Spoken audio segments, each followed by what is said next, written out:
Assalamualaikum warahmatullahi wabarakatuh.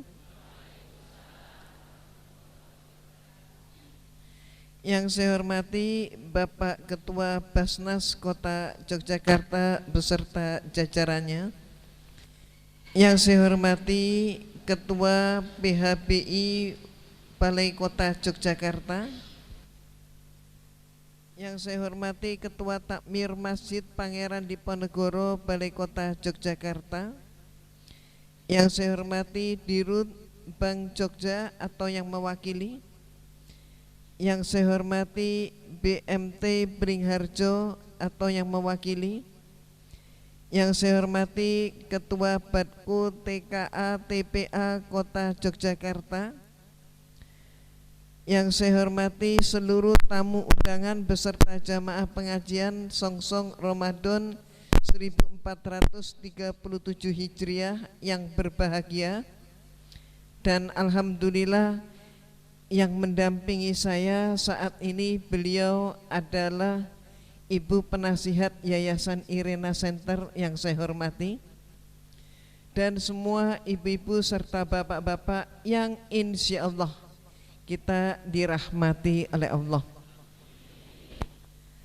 Alhamdulillah atas perkenan Allah semata, pagi ini kita dapat berjumpa dalam keadaan sehat walafiat tanpa kurang suatu apapun. Karenanya marilah kita ungkapkan puji dan syukur kita kehadirat Allah atas semua limpahan rahmat, hidayah serta nikmat-nikmatnya. Alhamdulillah wa syukrulillah wala haula wala quwata illa billah. Wassalatu wassalamu ala Muhammad Rasulillah wa ala alihi wa sahbihi wa mawalah.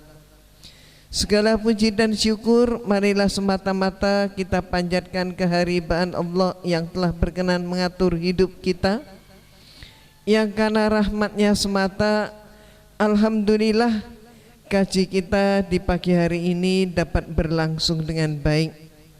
Dan tidak lupa setiap saat senantiasa kita haturkan salam dan salawat kepada junjungan kita Nabi Muhammad sallallahu alaihi wasallam beserta seluruh keluarganya. Semoga rahmat Allah dan barokahnya senantiasa menyertai seluruh umatnya kapanpun dan dimanapun, dan teristimewa kepada kita semua yang hadir bersama di pagi hari ini. Ibu dan bapak yang dirahmati oleh Allah, alhamdulillah tadi sudah disampaikan tentang biodata saya, dan perkenankan saya menambahkan informasi sedikit karena ada pepatah yang mengatakan tak kenal maka tak sayang. Insya Allah kita sudah banyak yang kenal. Apa yang saat ini saya sedang lakukan, apa yang sedang saya kerjakan, saya akan tampilkan sedikit, yaitu saya alhamdulillah semua ini karena kebesaran Allah, saya hanya sebagai hambanya yang melaksanakan. Maka kami di Yayasan Irena Center alhamdulillah sudah mempunyai pondok pesantren mu'allafah. Jadi pondok pesantren bukan seperti yang umumnya pondok pesantren, tapi ini khusus untuk mu'allaf yang perempuan, maka disebut mu'allafah. Insya Allah pondok ini adalah yang pertama di negeri kita, dan kemungkinan pertama juga yang di dunia untuk saat ini. Alhamdulillah yang sudah kami miliki saat ini untuk umat adalah seperti yang kita lihat musola.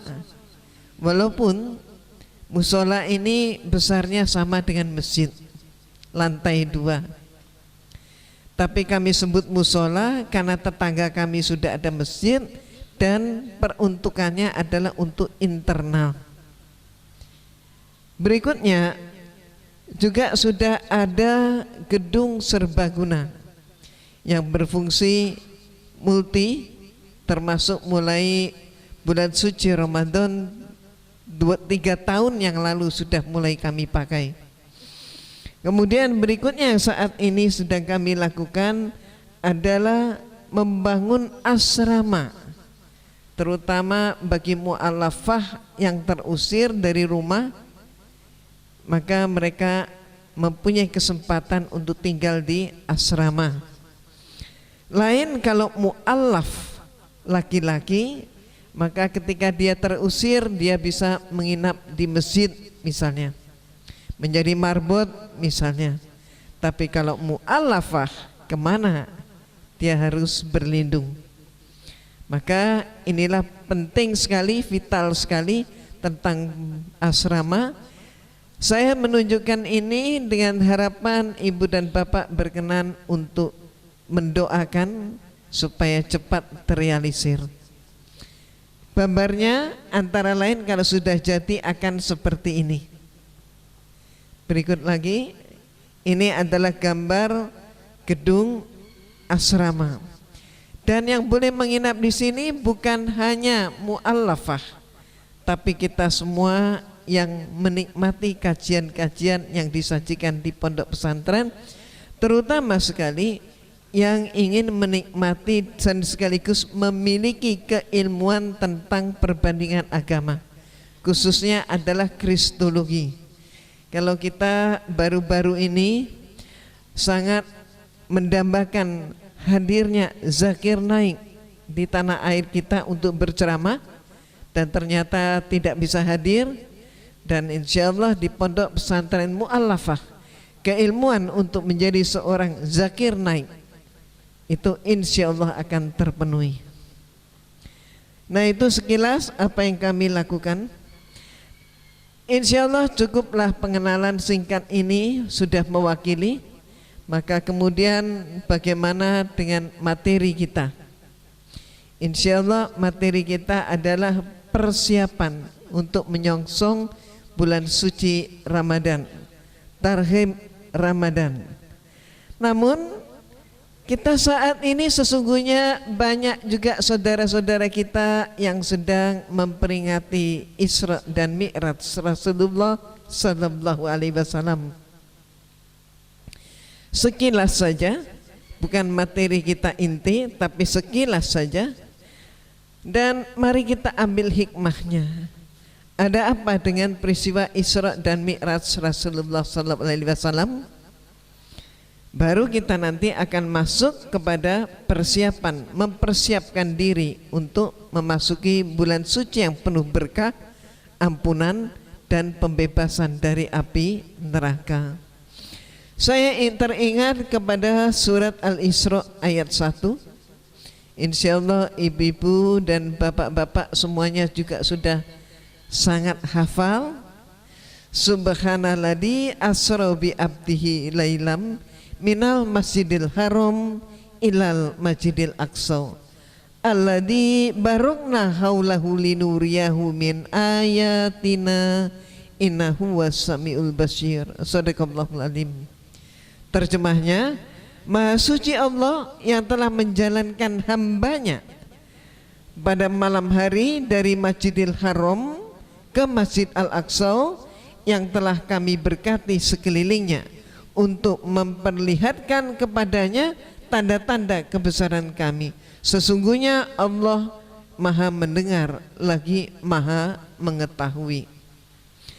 Ibu dan Bapak, saya ingin mengajak ibu dan bapak hanya mengulas satu kata di dalam ayat ini. Kembali lagi, tidak seluruh ayat. Fokus kita adalah menyongsong Ramadan. Tapi ini ada yang sangat penting untuk kita ketahui sebelum kita membahas tentang persiapan Ramadan. Cukup satu kata, bukan satu kalimat, bukan satu ayat, tapi satu kata kita bahas. Tapi mohon maaf, kalau kita bahas dengan seksama, dengan sangat mendalam, tidak mustahil untuk tuntas membahas satu kata ini. Insya Allah sampai maghrib nanti belum tentu selesai. Tapi insya Allah saya akan pergunakan waktu sebaik mungkin, amanah 90 menit insya Allah kita selesaikan. Yaitu ayat Allah yang menyatakan subhanalladzi asra bi abdihi lailam. Saya persingkat lagi. Subhanalladzi asra bi abdihi. Saya persingkat lagi menjadi istilah abdihi. Kenapa Allah Subhanahu wa taala berfirman dengan menggunakan istilah abdihi? Anggap saja kita semua sudah hafal ayat ini. Anggap saja kita semua sudah tahu makna ayat ini. Saya persingkat menjadi abdihi. Sudah tahu ayatnya kan? Sudah hafal semua kan Pak? Sudah paham semua kan? Sudah atau belum ini? Oh belum. Kalau belum berarti saya mundur satu langkah. Apa maknanya? Subhanalladzi asra bi abdihi lailam. Maha suci Allah, subhanalladzi, maha suci Allah yang telah memperjalankan hambanya. Hambanya adalah abdihi. Allah memperjalankan hambanya pada suatu malam. Lailam. Nah, subhanalladzi, maha suci Allah. Kalau kita mau jujur, maka sesungguhnya Allah itu maha suci, maha pengasih, maha penyayang, maha pencipta, maha pengatur, maha adil, dan seluruh maha-maha itu milik Allah. Ada 99 sifat Allah. Allah yang maha suci itu, Allah yang bagaimana? Maka terungkap nanti di dalam surat Al-Ikhlas. Ada yang enggak hafal surat Al-Ikhlas enggak?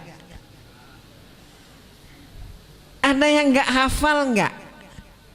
Enggak ada yang enggak hafal. Semua kita sudah hafal surat Al-Ikhlas. Betul? Boleh tanya, tadi pagi yang sholat subuh pakai surat Al-Ikhlas banyak enggak? Banyak, alhamdulillah. Betul kan? Qul wallahu ahad, Allahu samad, lam yalid walam yulad walam yakul lahu kufuwan ahad. Hafal kan? Maknanya hafal enggak? Hafal, alhamdulillah. Bahwa Allah itu esa, satu. Allah itu tempat bergantung semua makhluk. Semua makhluk bergantung kepada Allah. Hidup matinya bergantung pada Allah. Semua makhluk. Allah itu tidak beranak dan tidak pula diperanakkan. Allah itu tidak punya leluhur, tidak punya keturunan. Artinya apa? Allah itu bukan makhluk. Makhluk itu ciptaan Allah. Maka tidak ada seorang pun yang setara dengan dia. Tidak ada yang bisa menyamai Allah. Kalau ada yang sama, mohon maaf, dia bukan Allah, tapi dia adalah makhluk ciptaan Allah. Surat Al-Ikhlas ini inti daripada ajaran agama Islam, tauhid. Coba kita lanjut dulu. Subhanalladzi asra bi abdihi lailam. Maha suci Allah yang seperti ini, Allah kita yang telah memperjalankan hambanya. Siapa hambanya yang diperjalankan dalam peristiwa Isra dan Mi'raj? Yang diperjalankan adalah Rasulullah Sallallahu Alaihi Wasallam, pertanyaan saya, ada nabi yang lain lagi enggak yang diperjalankan dalam peristiwa Isra dan Mi'raj? Tidak ada. Yang diperjalankan oleh Allah dalam rangka peristiwa Isra dan Mi'raj hanya satu orang nabi, yaitu hanya Rasulullah Sallallahu Alaihi Wasallam. Ibu, penekanan Allah ini sangat penting. Abdi, bahwa Rasulullah itu hambanya. Kenapa Allah menekankan dengan kalimat ini, bahwa Rasulullah itu abdihi, hambanya? Kenapa? Mohon maaf, sejarah mencatat bahwa manusia ini sudah banyak sekali yang tergelincir. Tergelincir apa? Menduakan, menigakan dan memperbanyak Allah. Menyembah bukan hanya pada Allah, ada yang hambanya kemudian dipertuhankan. Ibu, justru karena ketergelinciran manusia, yaitu melakukan personifikasi terhadap Allah, maka dengan ayat ini semua persoalan itu menjadi jelas. Bahwa Rasulullah SAW, betapapun kita mencintai Rasulullah, betapapun kita menghormati Rasulullah, tapi Rasulullah, Allah sudah mencatat siapa Rasulullah. Rasulullah adalah hambanya. Sejarah mana yang saya sebutkan menggelincirkan manusia sehingga berbuat syirik? Sementara syirik adalah satu-satunya dosa yang Allah tidak berkenan memberikan ampunan. Mohon maaf, kita lihat zaman masih di dalam agama yang disebut agama yang dahulu. Contoh, Krishna. Siapa Krishna? Batara Krishna. Apa pekerjaannya? Yang terkenal ketika terjadi perang Batara Yuda, apa pekerjaannya? Ya, sais kereta perang Pandawa. Apa artinya sais kereta perang Pandawa? Ini makna kias. Ini bahasa kias. Maksudnya apa? Krishna, Batara Krishna adalah sais kereta perang. Mohon maaf, bukan supirnya kereta perang.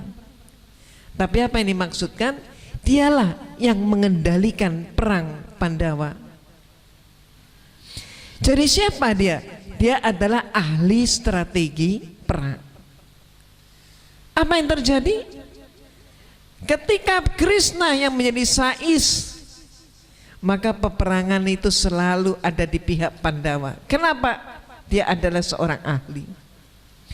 Maka setiap selesai perang dia pulang, dia dipuji, kemudian dia dikultuskan, kemudian dia berikutnya adalah kemudian naik lagi peringkat. Setelah dikultuskan kemudian dia dipuja-puji, jadilah dia seorang dewa, Batara Krishna. Siapa dia? Hamba Allah, tapi berakhir dengan dikultuskan menjadi Tuhan. Di belahan negara yang lain ada yang namanya Cina. Di sana jenderal yang namanya Fu Hi, jenderal perang. Setiap kali Cina perang, yang menjadi jenderal adalah Fu Hi, panglima perang ini, maka Cina nggak pernah kalah. Tapi apa yang terjadi? Usia manusia itu berlanjut dari lahir menjadi kecil, setelah kecil jadi remaja, setelah remaja jadi dewasa, setelah dewasa jadi tua, setelah tua meninggal. Jangan dibilang mati, meninggal. Inilah siklus manusia. Maka Fu Hi juga demikian. Gagah perkasa, lama kelamaan menjadi tua, setelah tua kemudian tidak berdaya, setelah tidak berdaya meninggal. Maka digantikanlah dengan panglima perang yang lain. Dan apa yang terjadi? Setelah digantikan panglima perang yang lain yang tidak sekapabel, yang tidak sama keilmuan strategi perangnya, dia pun Cina mengalami kekalahan. Perang lagi, kalah lagi. Perang lagi, ternyata apa? Kalah lagi. Maka kemudian segera kaisar memanggil para penasihatnya. Apa yang harus dilakukan ini? Gak bisa, Cina tidak boleh kalah lagi. Apa kemudian yang terjadi? Para penasihatnya menyatakan, oh kalau begitu kita bangun saja, kita buat patung Fuhi. Berapa ukurannya? 4 meter. Lalu bagaimana? Untuk apa patung itu? Patung itu kita letakkan dalam istana, diusung, dikeluarkan, kemudian masuk ke balairung, dan semua prajuritnya akan berangkat perang harus minta berkah pada patung Fuhi. Apa yang terjadi? Setelah mereka itu berduyun-duyun datang merangkak dengan pakai lutut ini, jalannya pakai lutut, minta berkah Fuhi, perangnya menang. Perangnya menang. Apa kemudian artinya? Dalam satu sisi, jadi mereka ini kemudian mengalami suatu peningkatan semangat, ya. Dipikir Fuhinya masih hidup, dan kemudian apa yang terjadi? Syirik. Manusia sudah menuhankan Fuhi, Cina menuhankan Fuhi. Itu contohnya. Banyak contoh yang lain, ibu dan bapak. Itulah sebabnya di dalam Islam kita ini tidak boleh menggambar-gambarkan Allah dan kekuasaannya. Rasulullah SAW pun tidak pernah ada gambarnya. Bukan karena nggak ada pelukis, zaman itu belum ada tustel memang. Bukan karena tidak ada saksi yang menyaksikan Rasulullah itu seperti apa dan tidak mampu membuat sketsa, bukan itu. Nabi Isa alaihissalam fotonya puluhan ribu. Hampir tiap negara punya foto Nabi Isa alaihissalam. Dan nanti kita lihat. Tapi umat Islam gak boleh membuat foto Rasulullah SAW, apalagi membuat patungnya.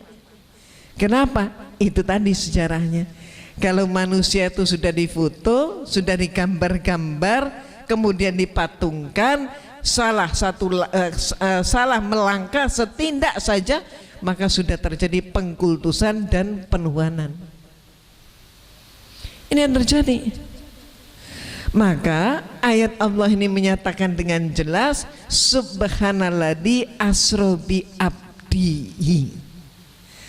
Rasulullah adalah hambanya. Dan alhamdulillah di dalam kitab suci Al-Quran tidak ada satu ayat pun yang kontradiktif antar ayat. Rasulullah adalah hambanya. Nah, ibu dan bapak yang dirahmati oleh Allah, ibu dan bapak sudah banyak dengar nggak bagaimana proses saya menjadi Islam? Kok belum?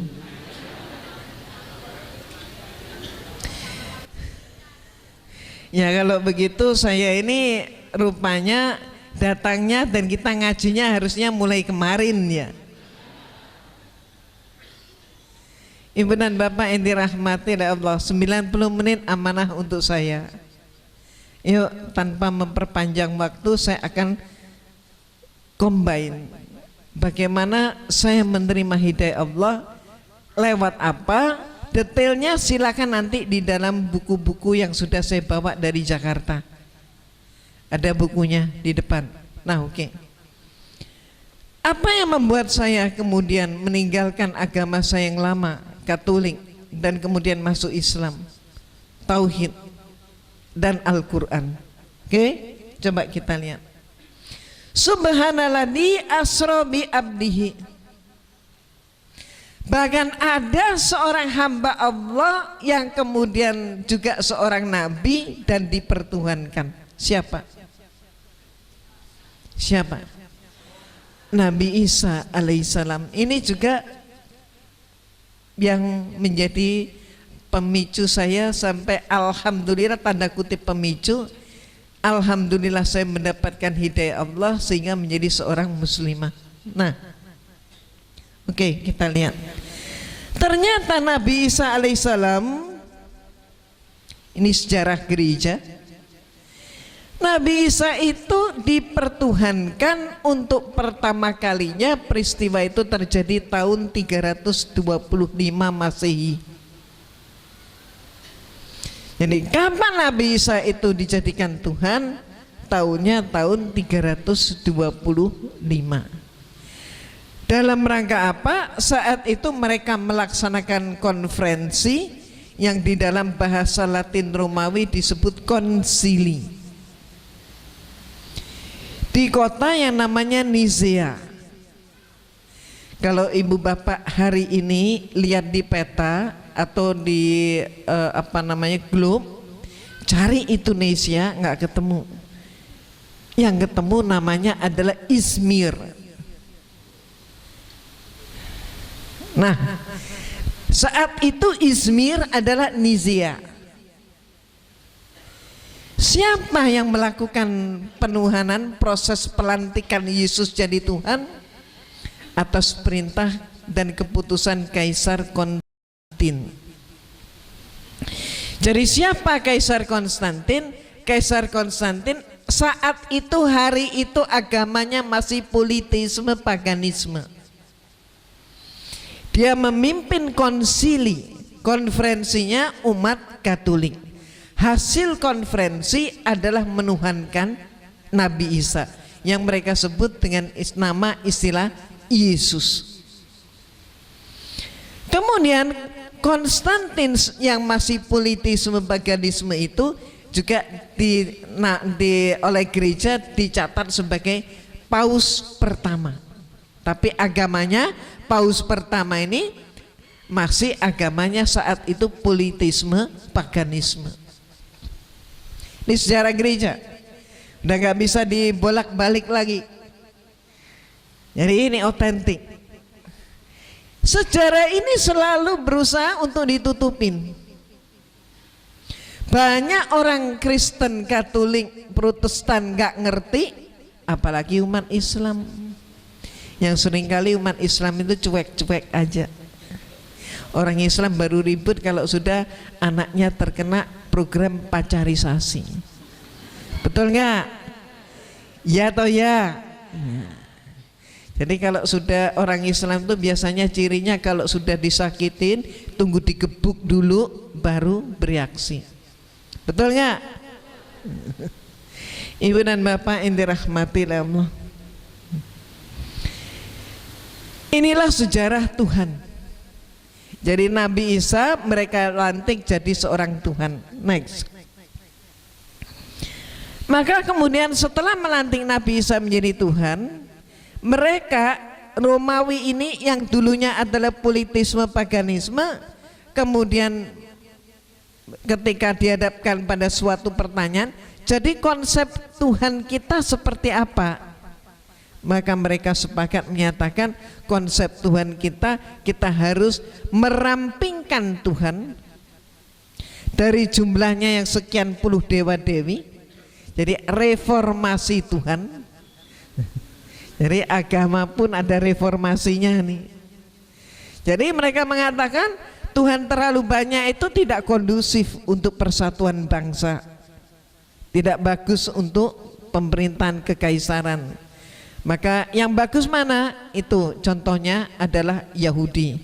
Tuhannya cuma satu, tapi nggak mungkin untuk meniru kepada konsep Tuhan Yahudi. Kenapa? Yahudi itu bangsa jajahan Romawi. Jadi bagaimana? Ya kita pilih aja Tuhan yang jumlahnya sedikit. Lah kalau begitu dua dong katanya. Oh nggak mungkin Tuhan itu dua. Kenapa tidak ada jejak rekam dalam sejarah bahwa Tuhan itu dua? Apa alasannya? Kalau Tuhan dua, kalau voting gimana nanti? Berantem lagi. Seperti yang tadinya itu dewa dewi berantem, ini bisa berantem lagi. Berantem cuma dua lagi, nggak ada yang abstain, tapi dua nggak bisa untuk voting. Maka mereka sepakat menyatakan kalau begitu angka ganjil yang paling kecil berapa? 3. Kebetulan sudah ada jejak rekam Tuhan 3. Contohnya apa? Isis, Horus, Osiris. Lalu ada lagi dalam agama Hindu yaitu Trimurti, Brahma, Wisnu, Siwa. Oke, kalau gitu sepakat, berarti Kristen adalah agamanya adalah Trinitas. Nah, mereka pakai keputusan bukan Trimurti, bukan yang lain, tapi Trinitas. Trinitas berarti Tuhannya satu pribadi tapi 3